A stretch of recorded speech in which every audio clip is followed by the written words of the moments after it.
Okay, Suresh, the next thing we are going to talk about is by far the most important pillar of the chapter. Is the very reason why the chapter has been written in the first place. This is where we effective eventually wanted to land, but we couldn't have jumped the guns, right? It's the next article is e-commerce payment systems. Please note this down with you. It's e-commerce payment systems. So we learn how the e-commerce payments get done, how they get executed, how the whole mechanism works in different countries, different regions. We'll see who enables the whole e-commerce transactions, how do companies manage having people and organizations on board who help uh, the merchants, arrange for a software that would execute the whole transaction. We'll also study some limitations of the online credit payments and the systems. Okay. Uh, we'll also talk about the alternative online payment systems, right? Finally, we'll talk about the mobile payment systems and yeah, so let's start. See, first things first, e-commerce payment systems, we see that if we talk about the world's biggest economy and the place where in a place where it is said that by far the most e-commerce activities are held around the world is the US. So in US, both credit and debit cards are used as a primary online payment methods, as a primary online payment method. Okay. Uh,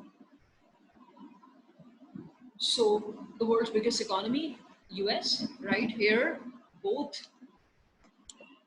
debit card and credit cards are used for making primary online payments. Okay, right? Acha. Now the e-commerce activity doesn't happen only in the US. Okay, it's taking the entire world by storm. So there are other countries which are a part of this, and as and when an e-commerce business sets up, the companies which are involved, they have to see what works in their territory. So apart from the US, other countries have different systems for e-commerce payments, right? Fine. Um, it's only in US that credit cards are dominant. Okay. If we talk about operating an e-commerce site in Europe or in Asia or in Latin America, right? Your book says that you'll find that there you need to develop a different payment system. As and when the region varies, you're in Asia, you're in Europe, you're in Latin America, you're an e-commerce merchant. Obviously, you need to design a program, you need to design a method to execute the online payment. So as and when the region varies, the methodology to execute the online payments that varies. As I said, in the US, the debit card and the credit cards are both acceptable. Okay? For instance, in Denmark, Norway, and Finland, payment is primarily done with the help of a debit or a credit card. Both could be used to execute the online payment. Whereas in Sweden, the whole transaction gets executed by bank transfers. Credit cards and debit cards are not used. I mean, the customer, right? He would tender in an invoice. A bank transfer would be involved, right? This is in addition to debit and credit cards. I'm sorry. I'll repeat that in Sweden. In addition to debit and credit cards, bank transfers are also used. Okay, invoices are made, bank transfers are used, and that's how the payment gets executed. Netherlands has its own methods. Italy as well uses the same method for online payments, that is the credit. अगली जो हम बात करेंगे, we'll talk about the online credit card purchasing cycle. How is it executed? How does it really work? The PowerPoints I have sent you, listen carefully, the PowerPoints I have sent you, just scroll down and come to figure 5.14. Follow the figure, it's very easy, it has numbers to it, and those numbers are the steps, as in what goes first and what follows in the end. Okay, so how does a regular online credit card transaction really, proceed? So there's a cycle to it. In the first stance, if you're a consumer, what will you do is that you want to make a purchase. I'm a consumer, I want to make a purchase. So what I'll do is I'm picking all the items from the online store and I'm adding those items to my shopping cart. It's the merchant shopping cart, remember that. So whenever a consumer wants to make a purchase, he or she adds the item to the merchant shopping cart. This is simple. Now the next step is that the consumer would want to make a payment for the items in the cart. In order for the payment to be executed securely, right? In order for the payment to be executed securely, because we've been learning in the last 2 weeks that there are people who are, just waiting for any mistake to occur, and they would want the whole transaction to be redirected to them rather than to the merchant's account. So this whole movement of flow of funds, this whole flow movement of the flow of funds from the consumer's account to the merchant's account, it has to be made secure. And this is made secure with the help of a tunnel. Remember in the afternoon we were talking about SLs and TLS. हमने बात की थी ना इस बारे में. So होगा क्या कि इस टनल को जिसके थ्रू पेमेंट ने गुजरना है कंज्यूमर के एंड से मर्चेंट तक, ये टनल्स यूज किए जाते हैं. SSL और TLS जो है ये ऐसे प्रोटोकॉल्स हैं जो कि उस पूरे ट्रांजैक्शन के मैसेज को पहली बात क्या है, इनक्रिप्ट कर देंगे, और जो मैसेज जो है वो एक सेफ और सिक्योर टनल से होता हुआ डेस्टिनी तक पहुंचेगा. So whenever a consumer wants to pay for the items in the cart, a secure tunnel through the internet is created. ठीक है, we studied this in the afternoon. And what makes this tunnel possible? Who creates it? It's a protocol, the SSL and the TLS. Remember? ये क्या करते हैं कि ये message को encrypt कर देंगे और ये मैसेज को सिक्योरिटी प्रोवाइड करते हैं. And they will make sure कि जो सेशन है, ये जो ट्रांजैक्शन का सेशन है, ठीक है, इसके बीच में कोई तीसरा शख्स ना आए. They secure the session, and while they securing the session, इसके दौरान क्या होगा कि जो क्रेडिट कार्ड की इंफॉर्मेशन है वो बड़े safely it will be sent to the merchant, and it will be protected from those people who are, who have some malicious intent. The whole information would be protected from interlopers, and they're always there on the internet. This is what we've been studying. Okay? So this is how the transaction occurs in case of an online credit card purchasing cycle. This is how the two parties tend to trust each other and the cycle moves on. Okay? अच्छा, अगली हमें चीज क्या पढ़नी है कि मैं अगर एक ई कॉमर्स मर्चेंट हूँ तो मुझे अपने ज़ाहिर है अपने वेबसाइट पे अपने बिजनेस के लिए मुझे एक तरीक़ेकार अपनाना है जिसकी वजह से by virtue of which online transactions जो हैं इनेबल होंगे. अब हम बात करेंगे credit card e commerce enablers की. इनका काम क्या होता है स्टूडेंट्स? इनेबलर्स बेसिकली क्या करते हैं? They provide payment processing software. मैं अगर अमेजोन हूँ, मैं चाहती हूँ कि मेरे मेरे मेरे होम पेज से जो है या मेरे ऑनलाइन स्टोर से ट्रांजैक्शंस जो है वो प्रोसीड हो सके, फंक्शनल हो सके, तो मैं क्या काम करूंगी? I will look out for the credit card e commerce enablers. इनका क्या काम होता है? ये आपको सॉफ्टवेयर प्रोवाइड करते हैं. They provide payment processing software for installation on the merchants server.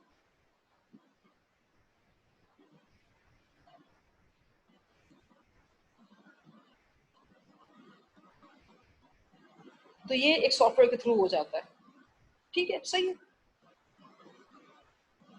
अच्छा, इसमें हमें एक चीज का ख्याल रखना है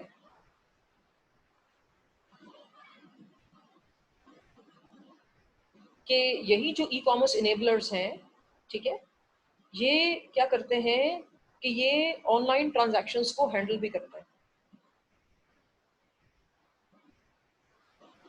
यानी कि companies that have a merchant account still need to buy or build a means of handling the online transaction. ठीक है? Somebody has to handle the business of online transactions. E-merchants cannot do it themselves. So they ask the credit card e-commerce enablers.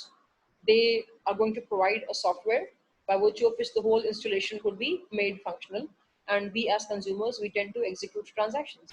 ठीक है? और companies हमसे पैसे लेती हैं, हम उनको पे करते हैं. अच्छा, now we talk about some limitations of the online credit card payment. दुनिया में हो रही है लेकिन इससे कुछ लिमिटेशंस हैं। पहला लिमिटेशन क्या है? सिक्योरिटी का। ठीक है, सिक्योरिटी के साथ साथ हम यहाँ बात करेंगे मर्चेंट रिस्क की भी। ठीक है, अच्छा, ever since we started the whole chapter हमने कहा था कि पूरा जो ई कॉमर्स का बिजनेस है इसमें जब भी पेमेंट्स होंगे, ट्रांजैक्शंस होंगे, तो सिक्योरिटी के पुअर होने के बहुत सारे चांसेस होते हैं, क्योंकि जितने जितने एंट्रीज और एग्जिट्स हैं, सब एंट्रीज और एग्जिट्स को कोई ना कोई शख्स जो है, आप समझ लें कि वो बाकायदा वेट कर रहा है कि शिकार कर रहा है, शिकार करके जो है वो शिकार की तरह बैठा हुआ है, वो वेट लगा के बैठा हुआ है कोई शख्स आए और वो ट्रैप हो सके। ठीक है, so neither the merchant nor the consumer can be fully authenticated. Security risk भी है, मर्चेंट रिस्क भी है। आपको नहीं पता कि कोई कंज्यूमर जो है वो स्पूफिंग कर रहा हो, साइट स्पूफ्ड हो, ठीक है, इम्पर्सनेशन हो रही हो, ऑथेंटिकेशन के इश्यूज हो सकते हैं। तो ये सारी लिमिट्स हैं, लिमिटेशंस हैं, sorry, online credit card payment की। दूसरी बात क्या है? एक इशू क्या आता है? कॉस्ट का। अब आप जब ई कॉमर्स मर्चेंट हैं और आप जब पूरा क्रेडिट कार्ड ई कॉमर्स का जो पूरा एक ट्रांजैक्शन का जो मैकेनिज्म है, इसको जब आप इनेबल करते हैं, इंस्टॉलेशन अच्छी करते हैं, तो obviously there are administrative costs that come along. The administrative cost of setting up an online credit card system and becoming authorized to have it run, it has, this is a costly affair. It has cost to it. अच्छा, सिर्फ consumers cost नहीं पे करते। Online transaction जब भी मैं करती हूँ अपने कार्ड से, तो मैं एडिशनल अमाउंट पे करती हूँ ना कुछ। ठीक है, merchants are also incurring costs. Transaction costs for merchants are also there, and they are also significant, and we can't just miss on them. Roughly 3% of the purchase plus a transaction fee of 20 to 35 cents per transaction is known to be recorded, and plus there are some setup fees. ठीक है, फिर हम यहाँ बात करेंगे social equity की। Social equity में writer basically यहाँ पे कहना चाह रहा है कि यार देखो, ये ठीक है कि ई कॉमर्स जो है काफ़ी प्रेवलेंट है दुनिया में, और इसका जो पीछे जो चीज़ सबसे बहुत अहम है वो क्या है? टेक्नोलॉजी की पेनिट्रेशन, इंटरनेट का मौजूद होना। लेकिन ज़्यादातर दुनिया में जो क्रेडिट कार्ड्स हैं वो, और अगर ज़्यादातर ई कॉमर्स की पेमेंट्स हैं वो क्रेडिट कार्ड से होती हैं, तो ज़्यादातर जो क्रेडिट कार्ड्स हैं वो किसके पास हैं? यूथ हैज़ इट मोर।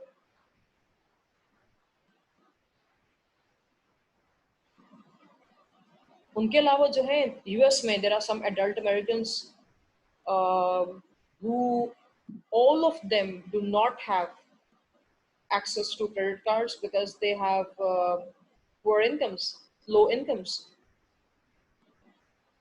ठीक है, तो ये सोशल इक्विटी पे थोड़ा सा एक लो मैकेनिज्म है ऑनलाइन पेमेंट्स से ट्रांजैक्शंस को एग्जीक्यूट करना या उससे जो है प्रॉफिट्स अर्न करना।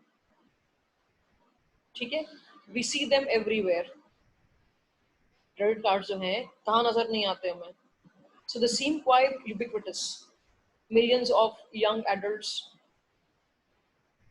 in the US do not have credit cards, however, remember that.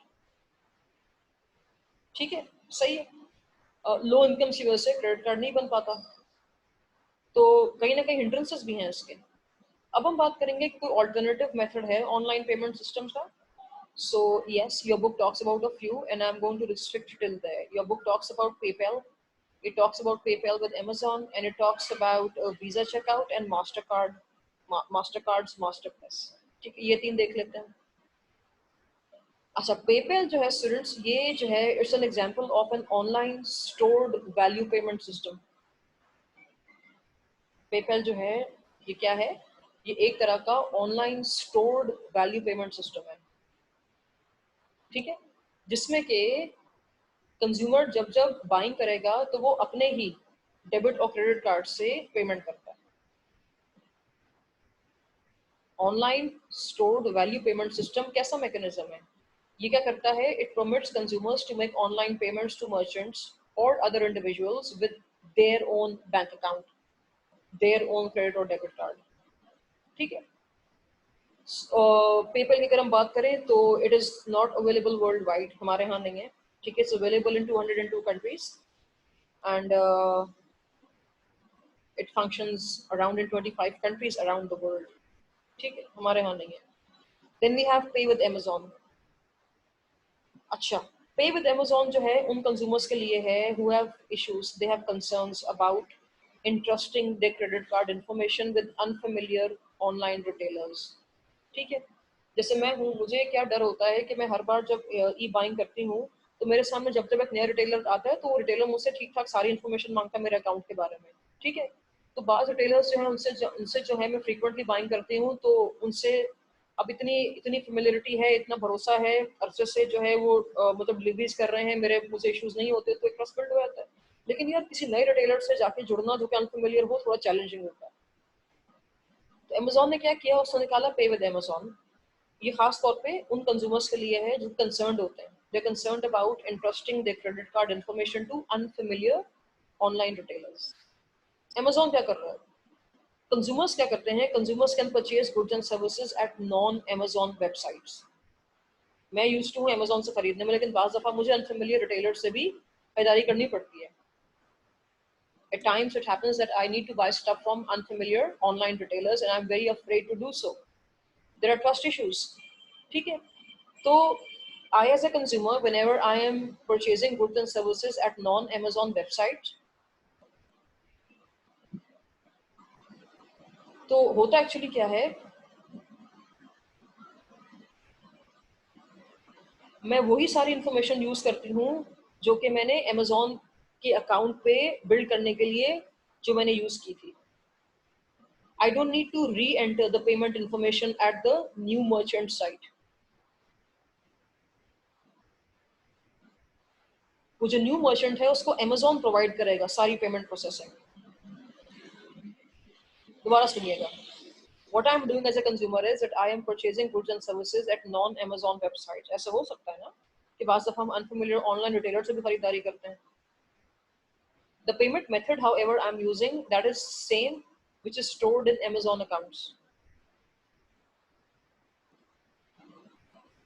So what I'm doing is that I don't need to re-enter any payment information at the new unfamiliar merchant's site.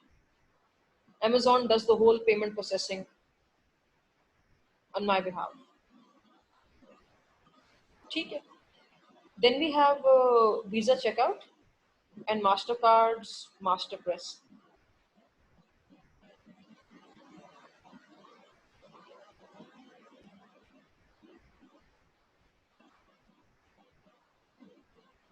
अच्छा, visa checkout, Mastercard और मास्टरप्रेस जो है, ये जो है आपसे आपका actual payment credit card, आपसे आपका एक्चुअल जो है पेमेंट कार्ड नंबर नहीं मांगते हैं.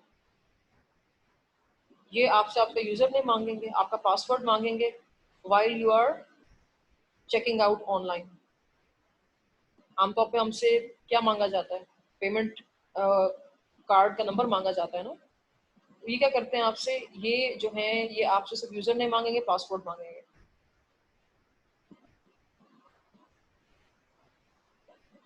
ठीक.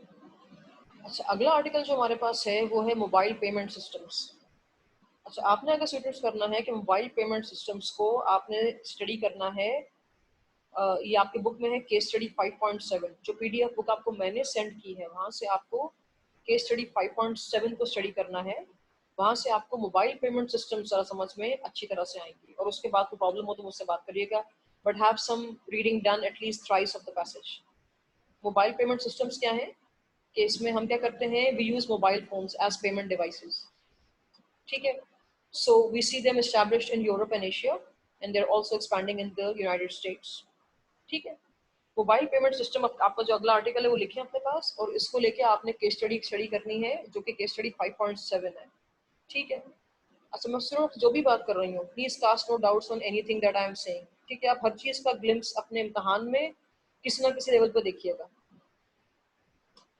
मोबाइल पेमेंट सिस्टम्स क्या हैं, इसमें क्या है, मोबाइल फोन्स यूज़ किए जाते हैं एज पेमेंट डिवाइसेस. तो ये कोई नई चीज़ नहीं है. We have established methodologies, established mechanisms in Europe, in Asia and in the United States. इसमें राइटर पहली बात कर रहा है एनएफएस की, एनएफसीज की, सॉरी एनएफसीज की. इनको हम कहते हैं नियर फील्ड कम्युनिकेशंस. इसको हम कहते हैं नियर फील्ड कम्युनिकेशंस।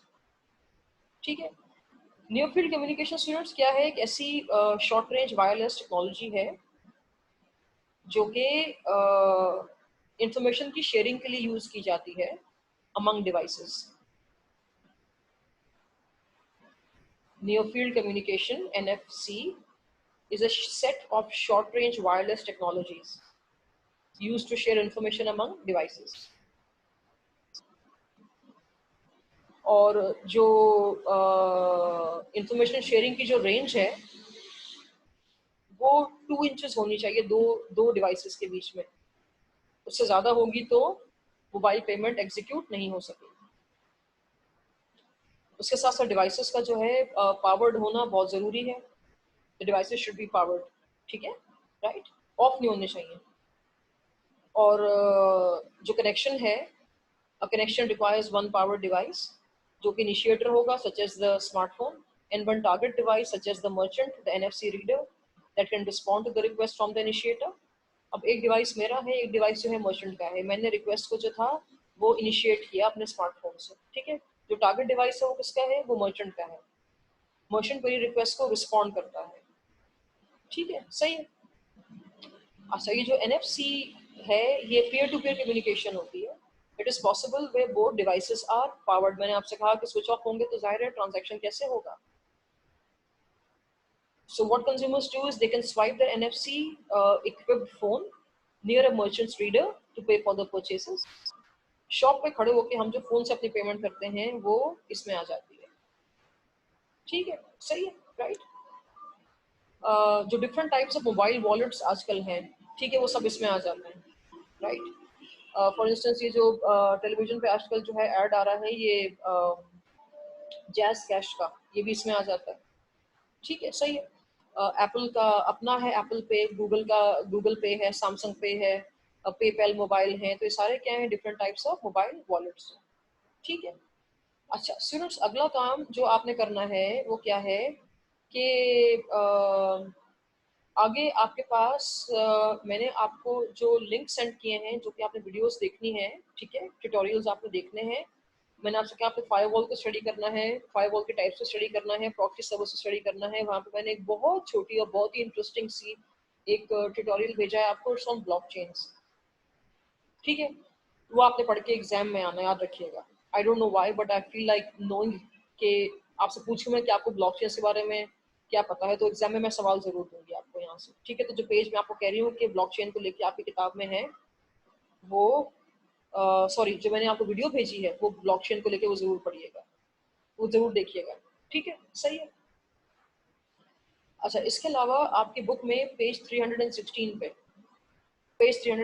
पे एक आर्टिकल है, इट इज ऑन बिटकॉइंस, ठीक है। वो पेजेस आपने लाजमी इम्तहान के लिए पढ़ने आना है।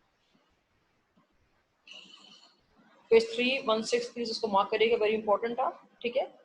जो टाइटल है आर्टिकल का वो क्या है? It's insight on bitcoins. तो ये प्लीज पढ़ने के बाद आप मुझसे पे सवाल करिएगा, right, give it a reading yourself. और देखिए ये कोई बेड टाइम स्टोरीज नहीं है, so you have to put in effort, so read the passage at least minimum price, ठीक है।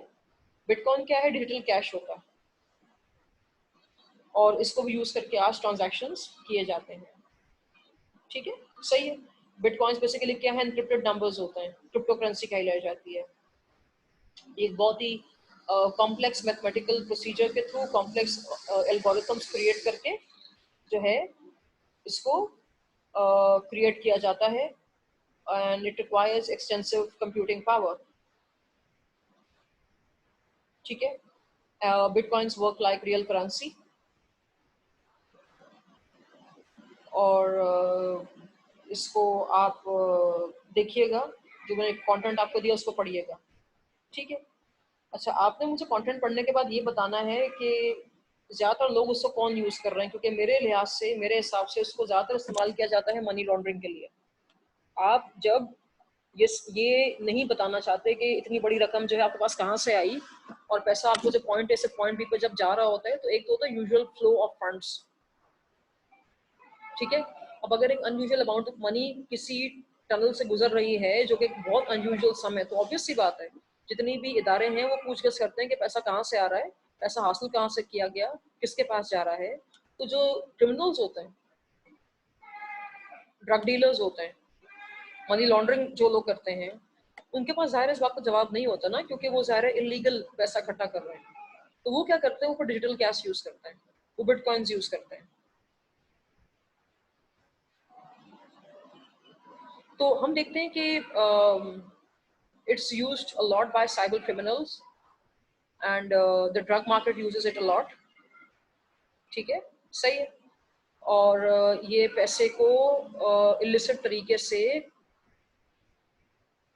मूव करने के लिए यूज किए जाते हैं, बिटकॉइंस यूज किए जाते हैं। ठीक है, और हाई प्रोफाइल जो मूवमेंट होती है पैसे की, उसमें ये इस्तेमाल किए जाते हैं बिटकॉइंस, राइट। ठीक है, तो ये पेज 316 है, दिस इनसाइट ऑन बिटकॉइंस, ये आप प्लीज स्टडी करिएगा। ठीक है, सही है। जो ब्लॉकचेन की आपको मैंने वीडियो भेजी है, स्मॉल यूट्यूब वीडियो, उसमें से आपने मुझे दो चीज़ें बतानी है, आपने मुझे बेनिफिट्स बताने हैं ब्लॉकचेन के। ठीक है, सही है। अच्छा, इसके बाद जो अगली चीज़ हम डिस्कस करेंगे students, will talk about electronic billing presentation, electronic billing presentment and payment. The next thing we'll talk about is electronic billing presentment and payment.